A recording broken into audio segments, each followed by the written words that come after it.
How many of you guys have heard the story of Jonah before? Is there anyone in here whose name is Jonah? It's kind of a common name, somewhat. Yeah. Aaron is Jonah. All right, cool. So maybe you've heard of the story of Jonah before. Maybe you've heard about it as in that's like a made-up story about a dude who got swallowed by a fish and he got spit out, and it's just like this myth. Maybe you've heard of it as this Old Testament story. Maybe you've studied the book of Jonah before. Maybe you've read through the book of Jonah before. And that is what we're going to do. We're going to read through just about every verse in the book of Jonah, short verse there in the Old Testament. And so we're going to look through that. And in this series, you can see the little tagline there. It says, God's provision in our what? Reluctancy. I know those aren't words we use a ton, and so we're going to jump through those here in a minute. When we look at the book of Jonah, I think that what happened in the book of Jonah actually happened. It's not this myth. It's not this made-up story. Jonah literally experiences everything that we're going to talk about in this book, that it physically and literally happened for him. And so as we look at this, Jonah's life was thousands of years ago. But when we look at it, I think we're going to be able to find a lot of things that we can apply into our life. A lot of things that we can see in Jonah. And yeah, they look different because we don't live the same kind of lifestyle as Jonah did. But I think we'll be able to kind of see how those things really fit in our lives and how, honestly, we are just as bad or just as naive as Jonah was in the things that he does because we do the same things in our own life. And so we're talking about our God's provision and our reluctancy. So let's talk about those two words really quick. Provision, everybody say provision, and reluctancy. You already said that one. I thought you could say it too, but I trust that you can say that one because you already said it a while ago. So God's provision. So this is like when God provides something for us, like something out of his own merit. Maybe something that we don't even ask for, like God's providing for us. Can you think of some things that God provides for us? Anybody want to throw something out? You think God provides for us? Food, absolutely. Jaleel, you got one? Water. Say it one more time. Family. All right, so these are all good. Life. One more. Give me one more. One more. Somebody. Air. All right. So the things that you're telling me that God has provided, for the most part, family's a little bit different, but for the most part, those are natural things God provides for us. He gives us the things that we do each and every day. Now, I'm not sure if God is literally thinking about, all right, today I'm going to make the sunrise for Alan because Alan needs sun and Alan needs warmth. I'm not sure he's intentionally thinking about that, but God did design nature. He created our earth. And so by default, the natural laws that God has created for our world, we are blessed by those things, by air, by water, by sun, even family. Some of those things are God's this natural order of things. But I think when we look in the book of Jonah, we can also see some things that God has intentionally provided. Maybe God is looking at your life and he says, you know what? I think they really need this person in their life, and so I'm going to line that up. I'm going to make sure that they get connected. I'm going to make sure that they have a good relationship, and I think that because they're in kind of a friendship together, they will be better Christians, better followers of me. Maybe God intentionally puts you into a place of leadership, like on your sports team or at a club at school. God orchestrates that. Maybe God does something intentionally for you. So I think those are kind of the things that I think about when I think about God providing in the life of Jonah. It is God intentionally thinking about Jonah and providing something for him. So yeah, he does provide in natural ways like the sun and air, but God is also super involved in our life. God is working, he is moving, he is doing things in our world and in our life, and he is providing for us all the time.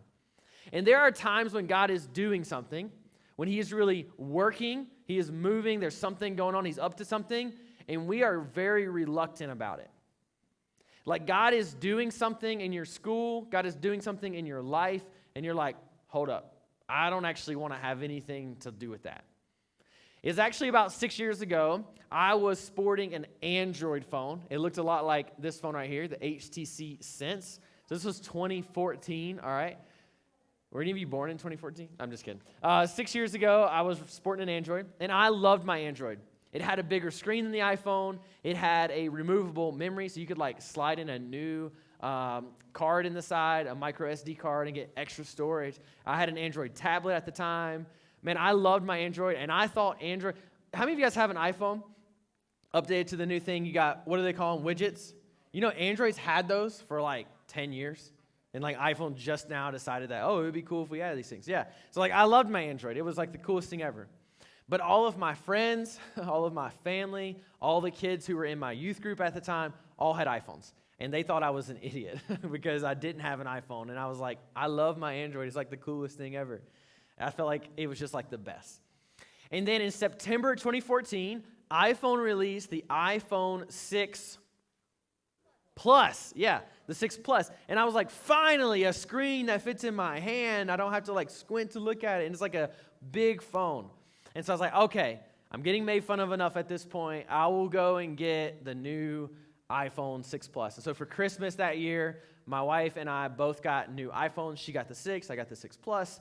And now I am a thoroughly brainwashed Apple customer, all right? I have an Apple phone, I have an Apple Watch, I have an iPad, I have a MacBook. I almost bought an Apple Pencil a few weeks ago. Instead, I bought an Ember mug. They're both ridiculously overpriced. Anyways, like I love Apple products now, and I have a hard time thinking about if there will ever be a time that I won't have like an Apple product. But in the beginning, I was really reluctant. I was like, I don't want to do this. I like what I got. I think actually what I got is better. And I think if I disregard all of their advice, I'll actually be on a better path. All right, that is what I mean by reluctancy. That when God is up to something and God is calling you to do something, God has shown you what is right, and you say, nah, I don't want to do that. I actually would rather go my own way. I'd rather do my own thing, and we are reluctant to jump into what God has for us. So God's provision in our reluctancy. And those are two kind of key themes that I feel like we're going to see all throughout the book of Jonah. But let's go ahead and dive into our first couple of verses, all right? Look at this together. It'll be up on the screen for you. It says, now the word of the Lord came to Jonah, the son of Amittai, saying, arise and go to Nineveh, that great city, and call out against it, for their evil has come up before me. So God tells Jonah, go to this city. It's called Nineveh. It's a big city. It's a great city. And there's a lot of evil going on there. And I want you to go talk to them and tell them that what they're doing is wrong. And in this, we see a unique picture that in the Old Testament, typically what we see is that God is kind of in this connection with Israel, the nation of Israel. And he's protecting them. He's caring for them. But at times throughout the Old Testament, we see this call from God to go out and tell other nations about Yahweh, about the one true God, the Hebrew God. And this is what God is telling Jonah to do. But Jonah is super reluctant about it. Not because he just doesn't like Nineveh. Nineveh is actually the capital city of a different empire, like an opposing nation. And the Assyrian nation was super brutal. They were like barbaric. They were actually so dominating over the other nations. Israel would actually pay them money so that they wouldn't like beat them up, basically. It was like paying their bully money so that they wouldn't come and overtake Israel. Do any of you pay your bully so that they don't beat you up? Come talk to me, all right? But that's what Israel is doing. And now God is telling Jonah, go there and tell them how bad they're being. And Jonah's like, I think they might just beat me up. You know, like it's kind of this weird thing. There's a lot of other ideas of why Jonah doesn't want to go to Nineveh. But nonetheless, let's look and see what Jonah does. It says, but Jonah rose to flee to Tarshish from the presence of the Lord. So where is Jonah fleeing from? The presence of who? The Lord, all right? He went down to Joppa and found a ship going to Tarshish. So he paid the fare, went down into it to go with them to Tarshish, away from the presence of who? The Lord, all right? He's not leaving a place. He is leaving Tarshish, but he's actually leaving. He's trying to get away from God's presence. That is what he's trying to get away from. Now, I want to point out to you that Joppa and Tarshish are a really long way away from each other. Like a really long way away from each other. Do you see how far the distance is from Joppa to Tarshish as it is from Joppa to Nineveh? It'd be like me saying, I'm going to go to Chick-fil-A in Columbus, all right, instead of just going to the one on Howe Avenue, all right? You guys know I love Chick-fil-A, right? All right, I just want to make that clear. I would drive to Columbus for Chick-fil-A. I just want to put that out there if the Howe Avenue one was closed and all the other ones were closed. But this is what Jonah's doing. He is going way, way, way out of the way and fleeing from everything that God had told him to do. And I think this just goes to show that when we go against God's plan, like God's plan is for Jonah to go to Nineveh, and we're going to see how God orchestrates that, but Jonah is saying, I don't want to do that, and I'm going to go against your plan. It really does cost us more. One of my teachers in school used to say this. He said that sin, or going against God's plan, would often cost you, it would keep you longer than you want to stay, take you farther than you want to go, and cost you more than you want to pay. And I think that's so true. Like when we think about God's ideas and God's priorities of being honest, or God's ideas of sexuality, or God's ideas of evangelism, we often look at those things and say, man, that's really hard. Like, how can God expect me to actually obey that? How can God expect me to actually always be honest and obey these rules he has about marriage and what relationships are supposed to look like right now? How can God expect me to actually talk to all of my friends about him? And we think that that's hard and that's unachievable. But I think the real hard thing is when we don't do those things. Like if you are known as the person who never tells the truth and you have that reputation, or you go into your marriage one day with all kinds of sexual baggage, or your friends die at an early age and you didn't tell them about your faith, that's hard. Those things are really hard. Harder than if we had just listened to God in the first place. And Jonah is truly going to find that out the hard way, that he should have just listened to God in the first place. Look at verse 4. It says, "But the Lord hurled a great wind upon the sea, and there was a mighty tempest on the sea, so that the ship threatened to break up. Then the mariners," that's the people on the boat, "were afraid, and each cried out to his God." That's intentionally a lowercase g there. "And they hurled the cargo that was on the ship into the sea to lighten it up for them. But Jonah had gone down into the inner part of the ship and had lain down and was" what? He was sleeping. "So the captain came to him and said, 'What do you mean, you sleeper? Arise and call out to your God. Perhaps that God will give a thought to us that we may not perish.'" So there's this huge storm come up. And Jonah, instead of trying to help these guys keep the ship from, keep it floating, he's like, I'm going to go down into the bottom of the ship and I'm going to go to sleep. And it's kind of this weird scenario. As I was studying through this passage, I was reading some older commentaries, and one of the guys was saying that he felt like this storm that they were facing was not like other storms. Because these people who were sailing, you saw how far they were sailing, 2,500 miles. They were obviously an experienced group of guys that were sailing. They had been through storms before.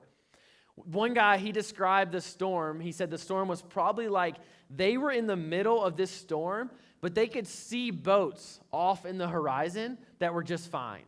They could see boats off in the horizon just kind of chilling, doing their thing. But no matter if they went left or right, no matter where they went, this storm surrounded them. And it kept getting worse, and it kept getting bad. And it was the worst storm that they had ever experienced. So bad that they were we're going to throw everything we can off the boat because I think we're going to sink, right? This was a terrible, terrible storm. And they knew that something was up. And so when they find this guy, Jonah, at the bottom of a boat sleeping, while the rest of them are all fearing for their life, they're going to go to him and they're going to ask him some questions. Look at what they ask him. It says, they said to him, "Tell us on whose account. They said to one another, 'Come, let us cast lots, that we may know on whose account this evil has come upon us.' So they cast lots, and the lot fell on Jonah. And they said to him, 'Tell us on whose account this evil has come upon us. What is your occupation? Where do you come from? What is your country? What people are you?'" They're just asking him all kinds of questions. Give me verse 9.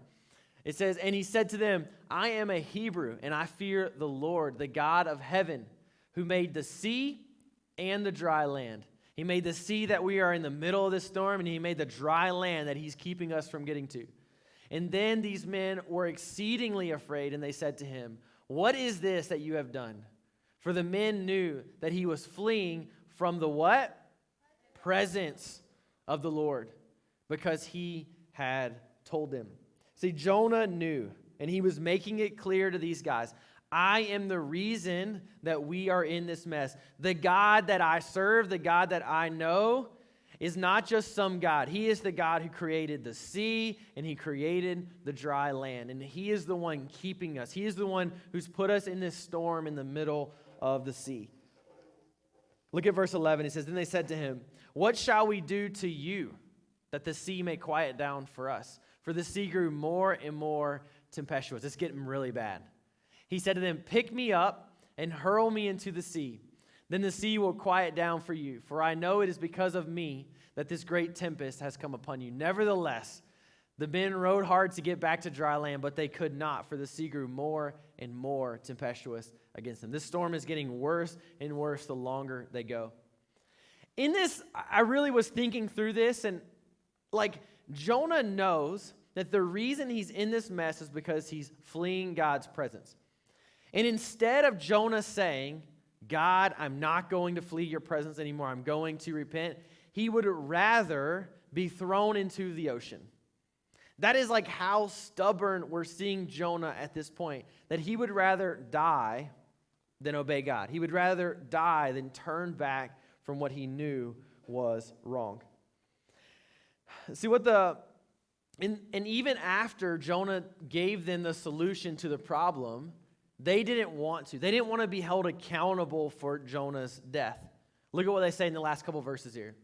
It says, therefore they called out to the Lord, O Lord, let us not perish for this man's life, and lay not on us innocent blood, for you, O Lord, have done as it pleased you. They're like, this guy, this Yahweh, this Hebrew God, he is doing whatever he wants to do, but I don't want him to do anything worse to me. So don't hold Jonah's life accountable to us. So they picked Jonah up and they hurled him into the sea, and the sea ceased from its raging. Then the men feared the Lord exceedingly, and they offered a sacrifice to the Lord and made vows. See what we're seeing here with these guys? Obviously, we just read that everything they could have thrown overboard, they did, right? So this altar that they made and they offered a sacrifice to the Lord, man, they did that after they landed on the shore, after they got out of this storm. So what we see is that this interaction with God for them, capital G, Yahweh, the Hebrew God, this interaction changed them. It had an impact on their life. And I think any time that we have an interaction with God, that God does something in our life, he shows up in our life, it will change us. It will have an impact on us just like it did for these guys, these sailors. And what they're trying to do in this story, and we oftentimes do the same thing, is these sailors realize that something has happened to make this divine being, this God, kind of be angry at them, to cause some sort of punishment towards something for human interaction, something that a human has done wrong. Do you guys ever feel like you do that? I did something bad and now we're just waiting on God to do something bad to me. Do you guys ever do that? I really don't think that's how it works. I don't think God is standing around with a finger waiting for us to mess up so that he can whop us across the head with something. I just don't think that's the same kind of thing that we're in with God right now because of what Jesus has done for us. But nonetheless, for Jonah and for a lot of people who think about religion and think about, a God, they oftentimes think about this. That if I do wrong, God is sitting there waiting to get me for it. And that when we look at these sailors, they're trying to figure that out. They realize, man, this is a storm we've never seen before. Somebody on this boat has done something wrong. And they're trying to figure out what that is. And they finally pinpoint it to Jonah. But I don't want you guys to think that God is standing up and looking at us and waiting for us to screw up just so he can get us, just so he can do something bad to us. Now, I hope that you're able to still commit and that you're able to still do good, but don't feel like God is standing there waiting to just strike you for doing wrong. I think that God lets us run to him and offers us forgiveness when we mess up and when we are repentant for the things that we do. But what we're seeing here is that Jonah is not repentant. He would rather be thrown into the sea and die than he would to turn back. Jonah is intentionally running from God. Intentionally. He's I don't want to have anything to do with God right now. I'm out of here. I'm fleeing from God's presence. And I think that we do the same thing at times. I think that we intentionally run from God. And I want to give you 5 things, 5 kind of keys of what does it look like when we intentionally run from God. Do we have any like runners in here, like people who are on track and stuff? Yeah, like when you're running, you have like a goal in mind. You're like running away from the start line.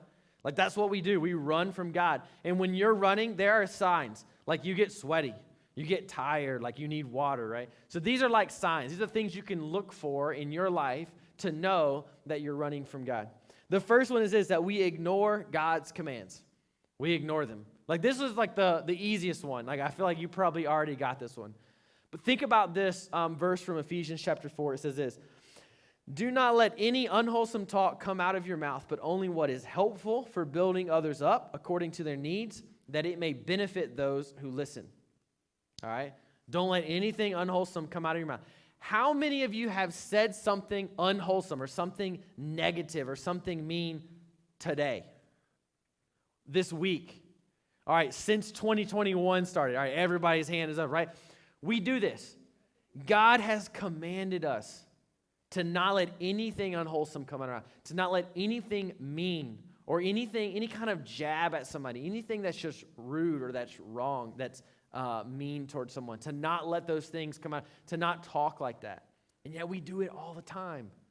Like we're playing sports, right? You're out there playing 9 square, and somebody beside you isn't that great, and you just whisper, you suck, right? And we think it's funny, and we all laugh, but like we don't know how much it like actually hurts that person when we say something like that. Or like for you to have siblings, like you're mean to them. You know, you say mean things to them, you cut them down, you put them down. And like God is telling us, he says in his word that we should not do that. And yet we do. And there's tons of other examples of ways that we just blatantly ignore God's commands. But like, I felt like that was one that applied equally to all of us, myself included, that we ought to be better about how we talk to people. Something that's not building others up or benefiting them, then we're ignoring God's commands. The second thing is that our life is chaotic. Like it's full of turmoil. Like it's just chaos. And I think that the way that this often comes about is in relationships, all right? How many of you have a sibling that you live with? All right, keep your hand up. How many of you are in a dating relationship? No, keep your hand up if you have a sibling, and then you're just going to add your hand if you're in a dating relationship. How many of you don't get along with your parents sometimes? How many of you have a friend? You just do one hand is good. One hand is good. How many of you, I'm just making sure I get everybody's hand up. How many of you have a friend that you argue with at times? Nathan, you still don't have your hand up. All right, Nathan put his hand up. All right, cool. All right, so this is everybody. So think about that. Think about that relationship, okay? Whether it's your friend, it's a sibling, it's a parent you don't get along with, it's a significant other, right? When we think about those relationships, our relationships are oftentimes like roller coasters. Like it's a really good week, and man, that relationship sucks, all right? Like I do not want to be around them. I don't want to listen to anything my parents say. I don't want to have anything to do with my boyfriend or girlfriend. Like we just have like these roller coaster relationships, all right? Whether it's a friend, a parent, whatever.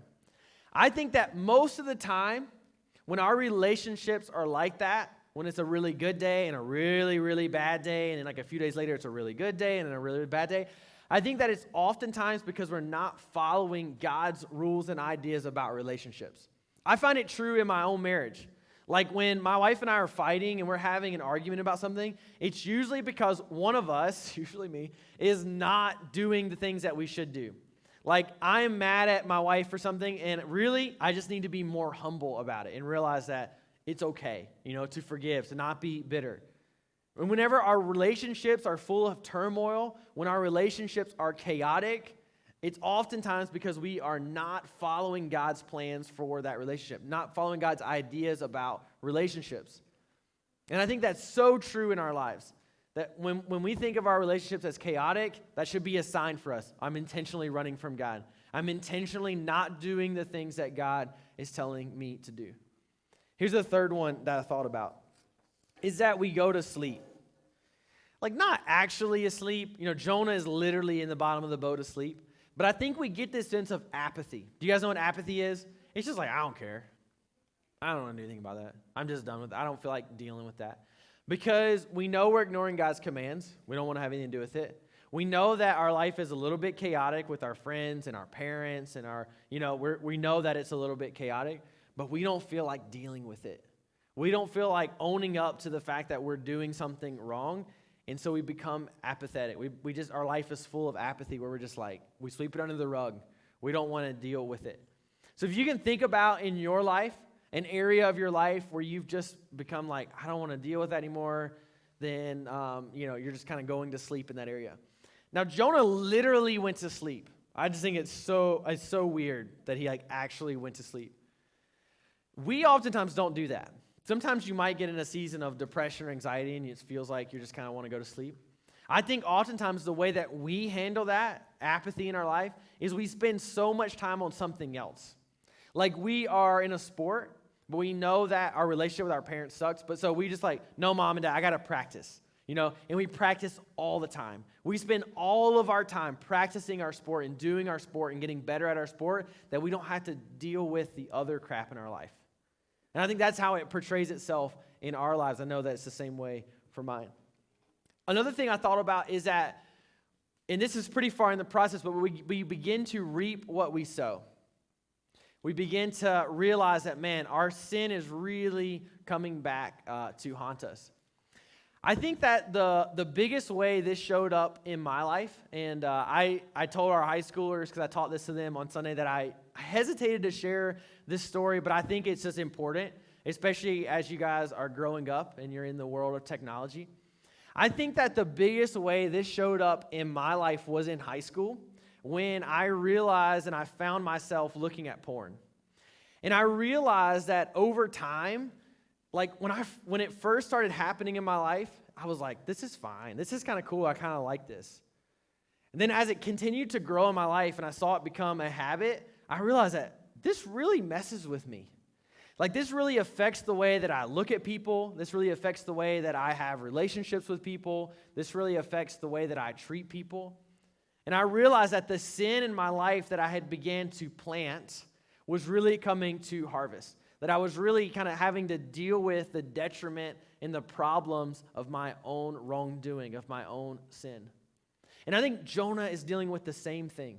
We pick up his story. There's a little bit about Jonah earlier on in the Bible. We really pick up the story. I imagine that Jonah's not wanting to go to Nineveh wasn't the first time he ever thought about disobeying God. I bet it kind of mulled over. And eventually God tells him to go to Nineveh. And he's like, no, I'm not going to do it. I don't want to do that. I'm not going to go. And so that he began to reap the problems of his sin. That he began to really understand why things had gotten so bad. The last thing is important. I think we're going to see this pattern all throughout this series, is that God provides. I don't know if you caught this back in verse 4. It says that, then the Lord hurled a great wind. Do you guys see that? The Lord hurled a great wind upon the sea. See, Jonah is in the midst of this problem that he's trying to flee the presence of the Lord, but he can't get away. And we see this instance where God provides something. God kind of puts something in Jonah's life. And the Lord hurled that. God kind of did that for Jonah. Not because God doesn't like Jonah, not because God doesn't love Jonah, but because God actually does love Jonah. That God knows what is best for Jonah, and so he does this to wake Jonah up, to get Jonah to come back to him. And I think in our life, we go through seasons and times where it's really crappy, bad things happen to us. Has anybody had any bad thing happen in 2020? Yeah, it's a pretty bad year, right? And when those things happen to us, it could be a huge array of things.